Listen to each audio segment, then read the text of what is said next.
नमस्कार दोस्तों, मैं हूं दीपक कुमार और स्वागत है आपका हमारे यूट्यूब चैनल कीर्ति आजू पॉइंट में। दोस्तों, ये आधुनिक भारत का इतिहास पार्ट 2, जिसमें यूरोपीय कंपनियों का आगमन हम लेकर के आए हैं और इसमें हम अब शुरू करने वाले हैं भारत में जो यूरोपीय कंपनियां आई थी। तो कल 16 तक हमारे क्वेश्चन हो गए थे, आज हम 17 से स्टार्ट करेंगे, क्वेश्चन नंबर 17 से।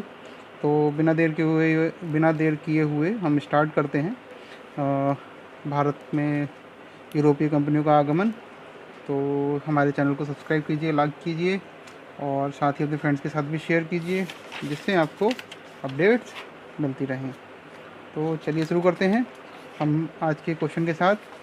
पहला क्वेश्चन है हमारा, भारत में ईस्ट इंडिया कंपनी की सफलता का राज था। तो क्या राज था भारत में ईस्ट इंडिया कंपनी? ऑप्शन हैं आपके। भारत में राष्ट्रीय भावना की कमी थी, कंपनी की सेना को पश्चिमी प्रशिक्षण मिला था तथा उसके पास आधुनिक हथियार थे, भारतीय सैनिकों में राष्ट्रीय भावना का भाव था जिसके परिणाम स्वरूप कोई जो उन्हें अच्छा वेतन दे अपनी सेवा में लगा सकता था, या उपयुक्त तीनों। तो सही आंसर इसका है फ्रेंड्स ऑप्शन डी, उपर्युक्त तीनों। दोस्तों, उपयुक्त तीनों कारण भारत में ईस्ट इंडिया कंपनी की सफलता में सहायक थे। और ज्ञातव्य है कि 1599 ईस्वी में इंग्लैंड में एक मर्चेंट एडवेंचर्स नामक दल था। उसने जो है अंग्रेजी ईस्ट इंडिया कंपनी, या जिसे हम the governor and company of merchants of London trading in to the West Indies की स्थापना का जनक भी मान सकते हैं, है ना। तो ये इसके तीनों ही ऑप्शन सही है कि भारत में ईस्ट इंडिया कंपनी का जो सफलता का राज था वो था कि भारत में एक तो राष्ट्रीय भावना की कमी थी और कंपनी की सेना को पश्चिमी प्रशिक्षण मिला हुआ था और उनके पास आधुनिक हथियार भी थे, और भारतीय सैनिकों में राष्ट्रीय भावना का अभाव था जिसका परिणाम स्वरूप कोई जो उन्हें अच्छा वेतन दे वो अपनी सेवा में लगा सकता था। तो इस तरह से जो है ईस्ट इंडिया कंपनी हमारे देश पर हावी हो गई। नेक्स्ट क्वेश्चन, निम्नलिखित ब्रिटिश कंपनियों में से किसे भारत में व्यापार करने का पहला अधिकार पत्र प्राप्त हुआ था? ऑप्शन है Levant company, East India company, the English company trading to East Indies, या ऑस्टेंड कंपनी।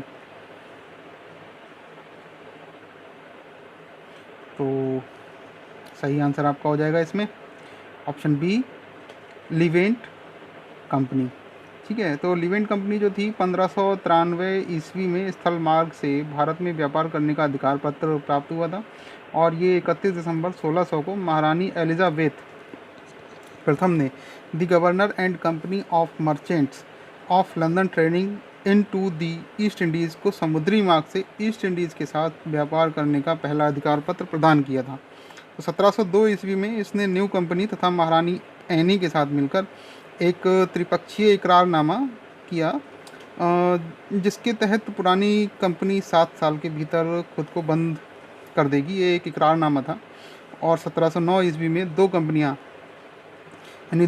ने मिलकर एक नए नाम का जो है उद्घाटन किया। उसका जो था United company of merchants of England trading to the East Indies के रूप में अपने व्यापार को बढ़ाएगी और यह कंपनी सामान्यतः ईस्ट इंडिया कंपनी के नाम से ही प्रसिद्ध हुई थी। ठीक है। तो नेक्स्ट क्वेश्चन, लंदन में ब्रिटिश ईस्ट इंडिया कंपनी के गठन के समय भारत का बादशाह कौन था? ऑप्शन है अकबर, जहांगीर, शाहजहां, या औरंगज़ेब। तो सही आंसर आपका हो जाएगा इसमें ऑप्शन ए, अकबर। दोस्तों, सितंबर 1599 में लंदन में कुछ व्यापारियों ने लॉर्ड मेयर की अध्यक्षता में एक सभा का आयोजन किया।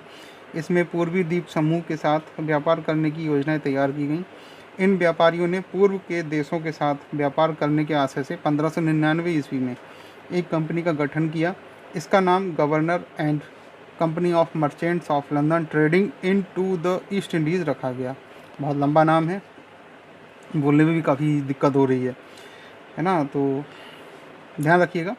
और इस दौरान भारत का बादशाह जो था वो अकबर था, जो कि 1556 से 1605 ईस्वी तक रहा। ठीक है। नेक्स्ट क्वेश्चन, किस मुगल सम्राट के काल में इंग्लिश ईस्ट इंडिया कंपनी ने भारत में सर्वप्रथम कारखाना स्थापित किया? अकबर, जहांगीर, शाहजहां, औरंगजेब।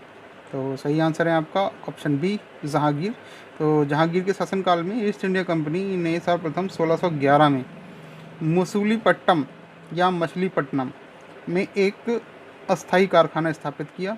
और 1613 ईस्वी में इन्होंने सूरत में स्थापित कारखाना जो था अंग्रेज़ों का प्रथम स्थायी कारखाना था। सूरत में जो 1613 में इन्होंने स्थापित किया था कारखाना, वो पहला स्थायी इनका कारखाना था।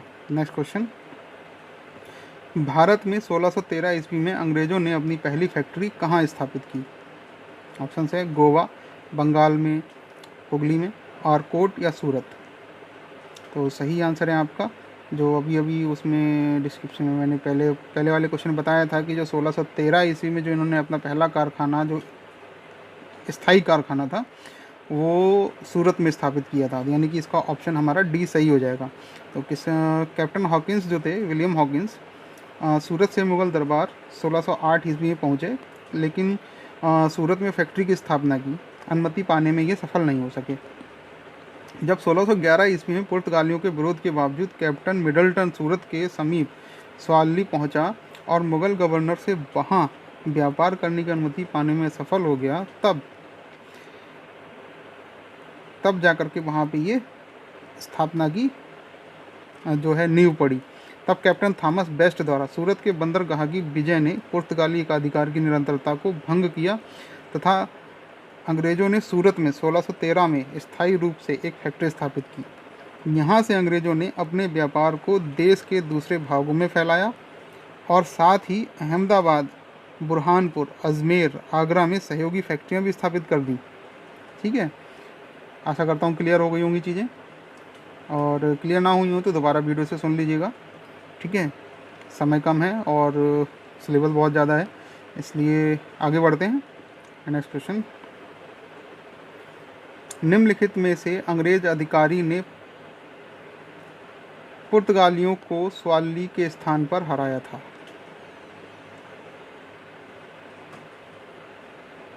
तो ऑप्शन हैं आपके William Hawkins, Thomas Best, Thomas Roe, Josiah child.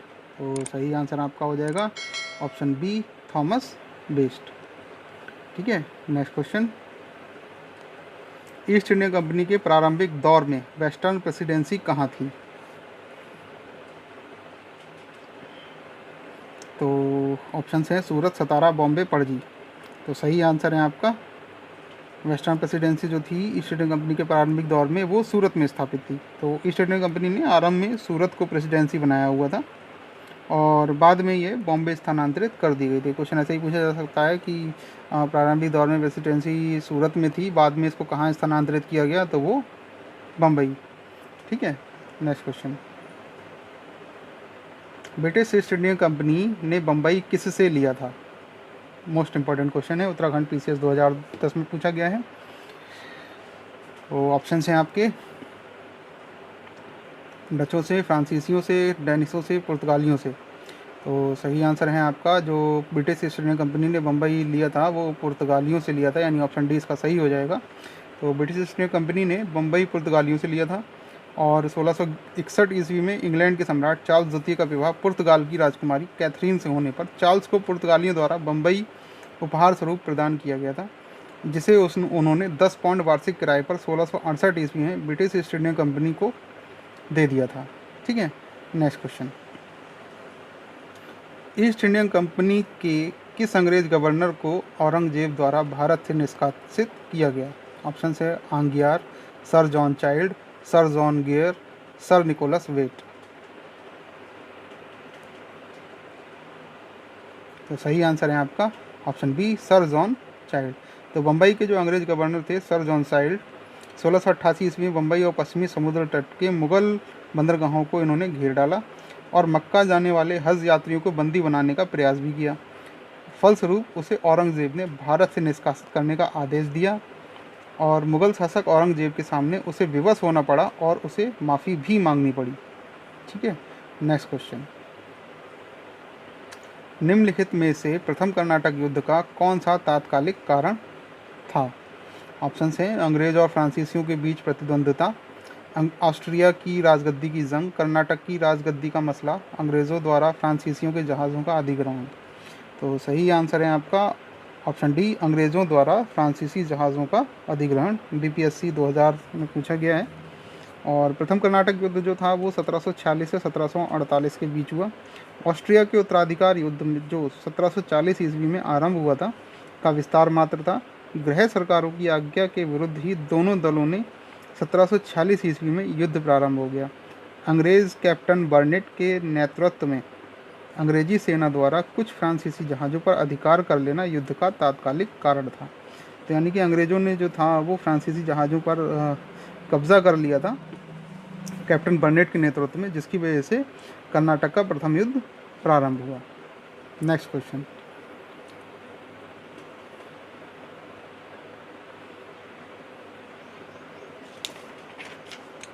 सूची 1 को सूची 2 के साथ सम्मिलित कीजिए और सूचियों के नीचे दिए गए कूट के उपयोग से सही उत्तर चुनिए। ठीक है, तो प्रथम कर्नाटक युद्ध,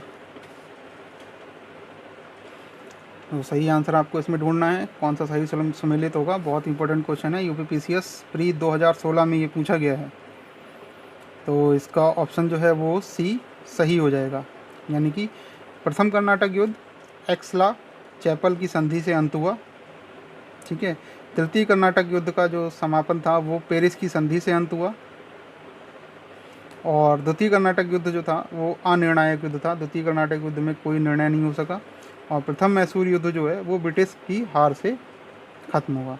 तो यानी कि हमारा ऑप्शन सी इसमें सही हो जाएगा, ऑप्शन सी, यानी कि प्रथम कर्नाटक युद्ध एक्सला चैपल की संधि से अंत हो गया, और तृतीय कर्नाटक युद्ध पेरिस की संधि से अंत हो गया। द्वितीय कर्नाटक युद्ध का कोई निर्णय नहीं निकला, कोई परिणाम नहीं निकला, और प्रथम मैसूर युद्ध जो है वो किससे, ब्रिटिश की हार से। ठीक है, बहुत इंपॉर्टेंट क्वेश्चन है, इस तरह के क्वेश्चन पूछे जाते हैं एग्जाम में और दिमाग घूम जाता है, बता नहीं पाते हैं, ऑप्शन उल्टे सीधे हो जाते हैं। बहुत इंपॉर्टेंट क्वेश्चन एक और 2017 यूपीपीसीएस और यूपीजीआईसी गवर्नमेंट इंटर कॉलेज में पूछा गया है ये, और पीसीएस में भी पूछा गया है कई बार। ठीक है, और ये तो कायदे में डेट तो याद ही रखनी चाहिए और याद होनी भी चाहिए।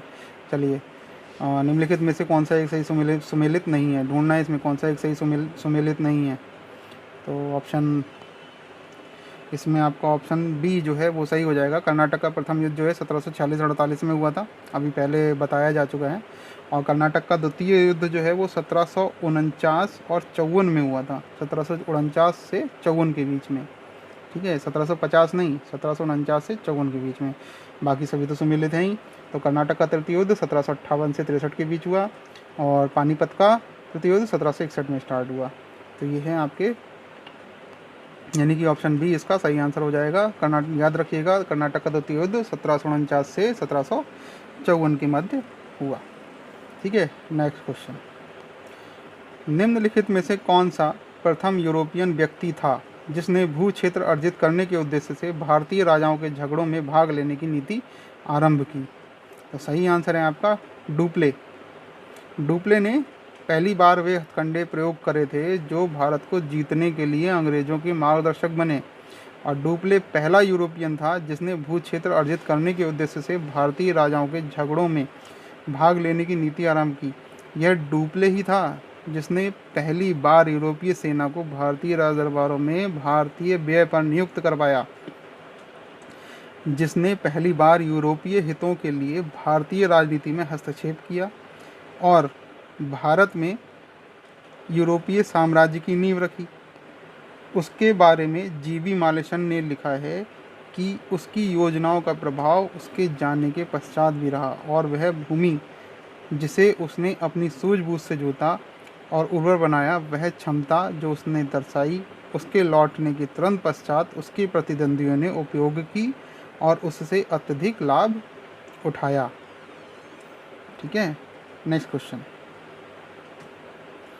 भारत में फ्रांसीसियों ने अपना सबसे पहला कारखाना निम्न स्थानों में से कहाँ लगाया। सही आंसर है आपका ऑप्शन ए सूरत। तो लुई 14वें के मंत्री कॉलबर्ट द्वारा 1664 ईस्वी में फ्रेंच ईस्ट इंडिया कंपनी की स्थापना हुई, जिसे कंपनी इंदेस ओरिएंटलेस कहा गया। फ्रांसीसी कंपनी का निर्माण राज्य द्वारा हुआ और राज्य की ही इसका सारा खर्च देता था। 1667 ईस्वी में फ्रांसिस कैरो के नेतृत्व में एक अभियान दल भारत के लिए रवाना हुआ, जिसने 1668 ईस्वी में सूरत में अपने पहले व्यापारिक कारखाने की स्थापना की। तो भारत में फ्रांसीसियों ने अपना सबसे पहला कारखाना कहाँ लगाया? वो लगाया सूरत में। नेक्स्ट क्वेश्चन देखते हैं। फ्रांसीसी ईस्ट इंडिया कंपनी संस्थापित हुई थी। बहुत इंपॉर्टेंट क्वेश्चन है, पीसीएस मेंस 2014 और यूपी लोअर सबऑर्डिनेट 2013 में ये क्वेश्चन पूछा जा चुका है। तो फ्रांसीसी ईस्ट इंडिया कंपनी जो है वो लुई 14वें के शासनकाल में स्थापित हुई थी, यानी कि ऑप्शन ए इसका सही आंसर होगा। ऑप्शन ए इसका सही आंसर होगा। ठीक है दोस्तों,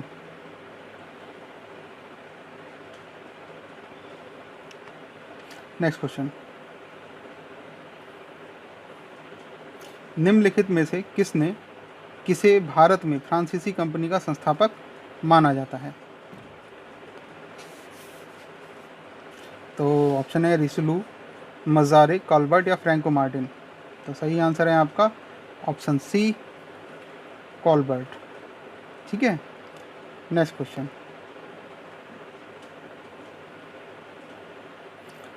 बंगाल में निम्न में से कौन सा कारखाना डचों ने स्थापित किया? ऑप्शन है बंदेल, चिंसुरा, हुगली, श्रीरामपुर। तो सही आंसर आपका हो जाएगा ऑप्शन बी, और यानी कि ऑप्शन बी और ऑप्शन सी दोनों ही इसके आंसर सही हैं। ठीक है, तो डचों की बंगाल में पहली कंपनी पीपली में 1627 ईस्वी में स्थापित हुई थी, यानी ये डेट आपको याद रखनी है कि डचों ने जो अपनी बंगाल में पहली कंपनी पीपली में सन 1627 ईस्वी में स्थापित की, और इसके कुछ ही दिनों बाद डच पीपली से बालासोर चले आए। बंगाल में डचों ने 1635 ईस्वी से प्रारंभ कर 1656 ईस्वी के बीच कुछ समय तक हुगली में फैक्ट्री का संचालन किया। 1656 ईस्वी के बाद हुगली के ही एक गांव चिंसुरा में 1653 ईस्वी में स्थापित फैक्ट्री डचों के व्यापार का मुख्य केंद्र बनी। स्पष्ट है कि दिए गए विकल्पों में डचों का कारखाना चिंसुरा हुगली के एक ग्राम के साथ साथ हुगली मुख्यालय भी था, और 17वीं शताब्दी के समाप्त होने तक डच कंपनियां कासिम बाजार, पटना, ढाका, मालदा, बालासोर, बारंगोर, जुगदिया, फतवा आदि स्थानों पर स्थापित हो चुकी थी। Next question. Dutch east India company ने किस वर्ष अपनी फैक्ट्री पटना में स्थापित की? बहुत इंपॉर्टेंट क्वेश्चन है, 2019 में पूछा गया है ये question BPSC. Dutch east India company ने किस वर्ष अपनी फैक्ट्री पटना में स्थापित की? तो सही आंसर है आपका ऑप्शन बी, 1632। तो दोस्तों, बंगाल की समृद्ध व्यापार की तरफ आकर्षित हो डचों ने 1615 में 1629 ईस्वी में असफल प्रयास किए। चूँकि बंगाल में व्यापार का सुअवसर उन्हें 1632 में प्राप्त हुआ, और 1632 ईस्वी में सर्वप्रथम पटना में डच ईस्ट इंडिया कंपनी का प्रवेश हुआ। यद्यपि पटना में डच फैक्ट्री की स्थापना से संबंधित कोई स्रोत प्रामाणिकता की कसौटी पर स्पष्ट नहीं है। यद्यपि इतिहासकार ओम प्रकाश ने 1638 ईस्वी में पटना में डच फैक्ट्री की स्थापना संबंधी तथ्य प्रस्तुत किए हैं, जो आर्थिक तंगी के कारण उसी वर्ष बंद हो गई, और वर्तमान में डच फैक्ट्री का स्थान पटना कॉलेज के नाम से जाना जाता है। वर्तमान में जो वो डच फैक्ट्री का जो वह स्थान है उसे पटना कॉलेज के नाम से ही जाना जाता है। Next question. फ्रांसीसी दक्कन में शक्ति आंदोलन स्थापित करने विफल रहे क्योंकि डुप्ले सक्षम सेनापति नहीं था, अंग्रेजों की फौज शक्तिशाली थी, भारतीय लोग अंग्रेजों को पसंद नहीं करते थे, पांडिचेरी सामरिक केंद्र था।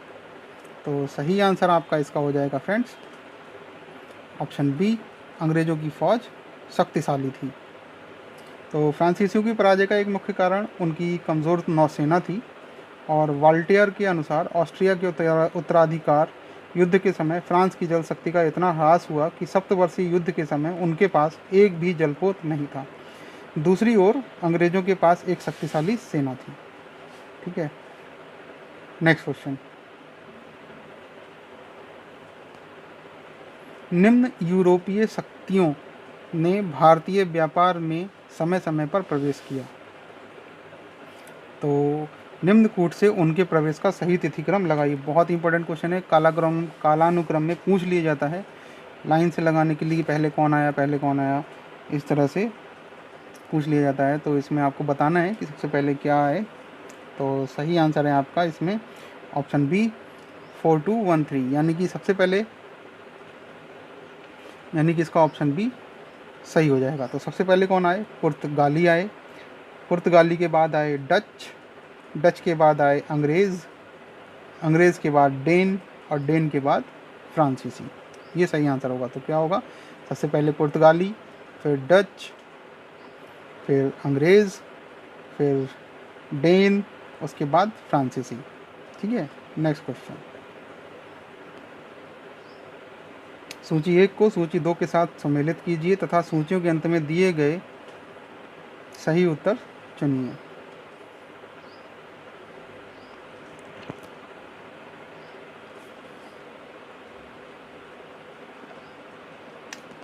बताइए आंसर। सही आंसर हो जाएगा आपका ऑप्शन ए, यानी कि इसका आंसर ये ऑप्शन ए, ये आंसर आपका सही हो जाएगा। यानी कि पांडिचेरी पे किसका राज्य था?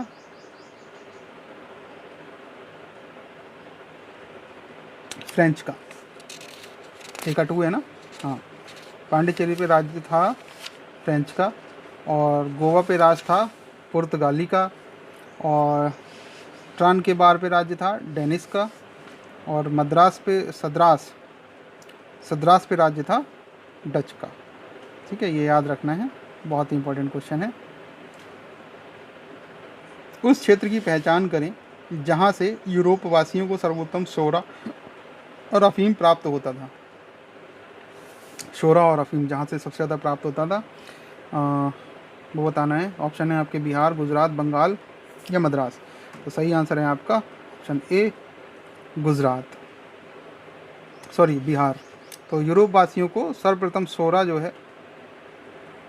सर्वोत्तम शोरा और अफीम बिहार से प्राप्त होता था। ठीक है, नेक्स्ट क्वेश्चन। निम्नलिखित यूरोपियों में से कौन स्वतंत्रता पूर्व भारत में व्यापारी के रूप में सबसे अंत में आए? डच, इंग्लिश, फ्रांसीसी या पुर्तगाली?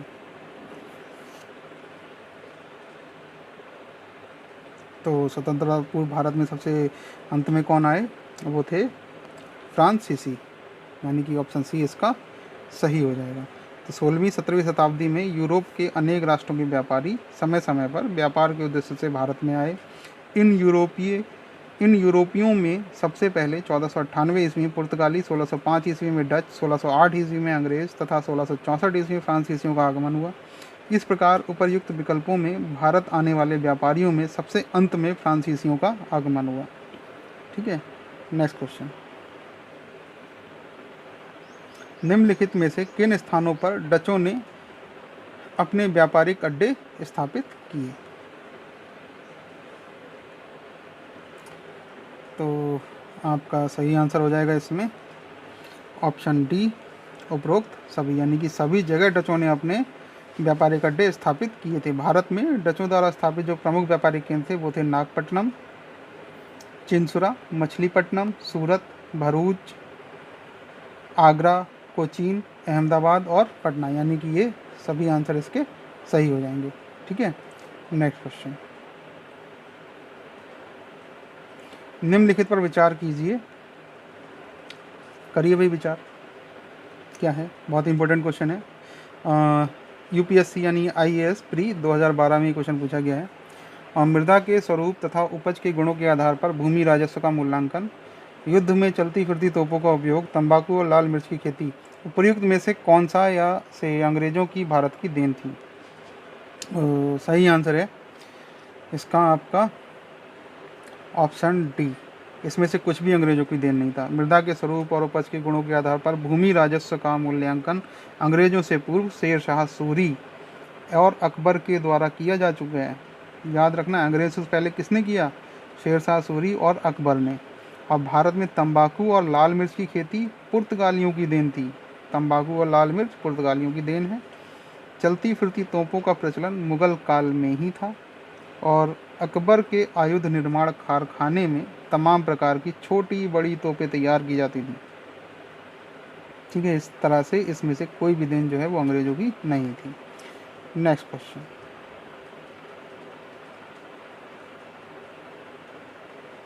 और लास्ट क्वेश्चन भी है ये।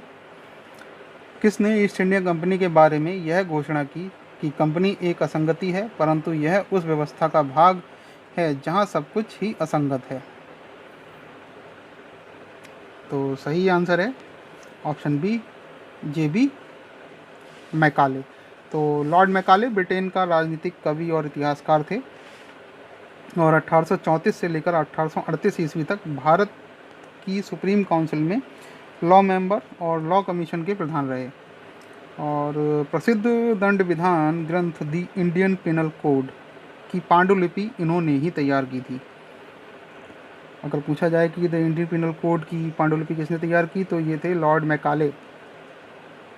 अंग्रेजी को भारत की सरकारी भाषा तथा शिक्षा का माध्यम और यूरोपीय साहित्य, दर्शन तथा विज्ञान को भारतीय शिक्षा का लक्ष्य बनाने में इसकी महत्वपूर्ण भूमिका थी।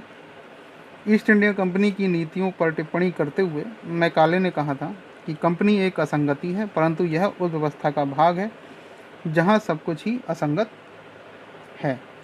तो फ्रेंड्स, ये थे आपके भारत में यूरोपीय कंपनियों का आगमन का पार्ट 2। उम्मीद करता हूँ आपको पसंद आया होगा, और अगर आपको समझ में ना आया हो तो वीडियो को दोबारा से देखें और एक एक पॉइंट को दोबारा से समझने की कोशिश करें। सब कुछ जो है हर क्वेश्चन के बारे में अच्छे से डिटेल में बता दिया गया है। अगर आप अच्छे से देखते हैं, पूरा देखते हैं, तो कहीं से भी आपका कोई भी क्वेश्चन किसी भी परीक्षा में मिस नहीं होगा और आप अच्छा एक स्कोर कर पाएंगे। तो हमारे चैनल को ज़्यादा से ज़्यादा सब्सक्राइब करिए, लाइक कीजिए और अपने फ्रेंड्स के साथ शेयर कीजिए, जिससे आपको और भी अच्छी जानकारी मिलती रहे।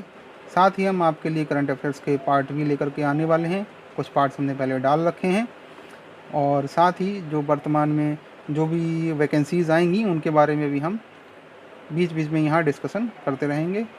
तो मिलते हैं हमारे नेक्स्ट सेशन के साथ, तब तक के लिए नमस्कार।